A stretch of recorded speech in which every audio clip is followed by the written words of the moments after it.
Hi friends, இன்றைக்கி வந்து red rice சிவப்பு அரிசியில் வந்து கொழுக்கட்டை செய்ய போகிறேன். வாங்க எப்படி செய்யணும்னு பார்க்கலாம்.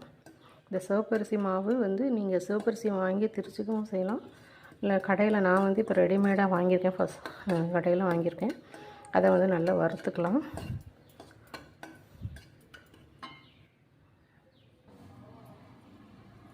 வறுத்து நல்லா இப்படி ஆற வச்சுக்கலாம். நல்லா ஆறின பிறகு வந்து உப்பு தண்ணியில் கொஞ்சம் தண்ணி கொதிக்க வச்சு உப்பு போட்டு கொதிக்க வச்சு பிசைஞ்சிக்கலாம்.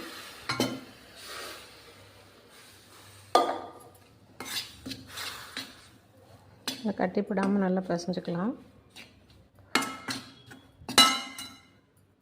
சூடாக இருக்குது, கொஞ்சம் ஆறட்டும்.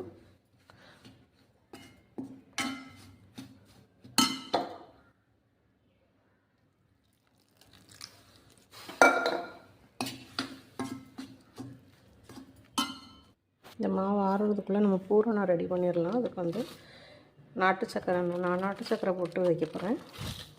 நாட்டு சக்கரை ஃபஸ்ட்டு பாகு எடுத்துக்கலாம். உங்களுக்கு எவ்வளோ இனிப்பு வேணுமோ அவ்வளோக்கு எடுத்துக்கலாம்.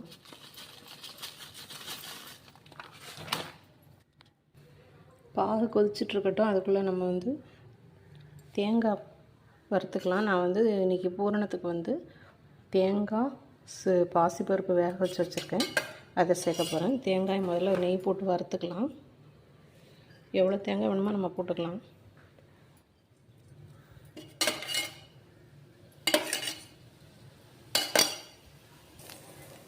தேங்காய் நல்லா வறுபட்டுருச்சு. இது கூட நம்ம வந்து ஏலக்காய் பொடி போட்டுக்கலாம்.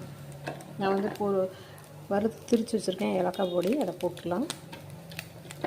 வாசனை உங்களுக்கு எப்படி வேணுமோ அப்படி போட்டுக்கலாம்.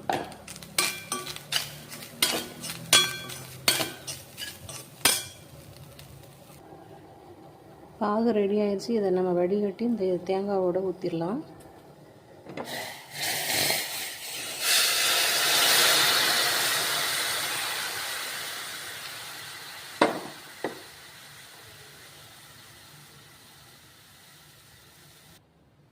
இங்கே கூட பாசிப்பருப்பு வேக வச்சு போட்டுட்டேன்.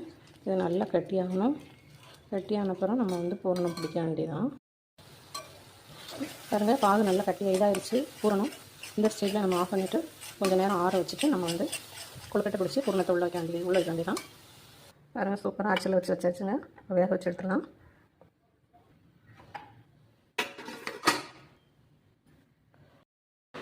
சூப்பரான சிவப்பரிசி கொழுக்கட்டை ரெடி ஆயிடுச்சு.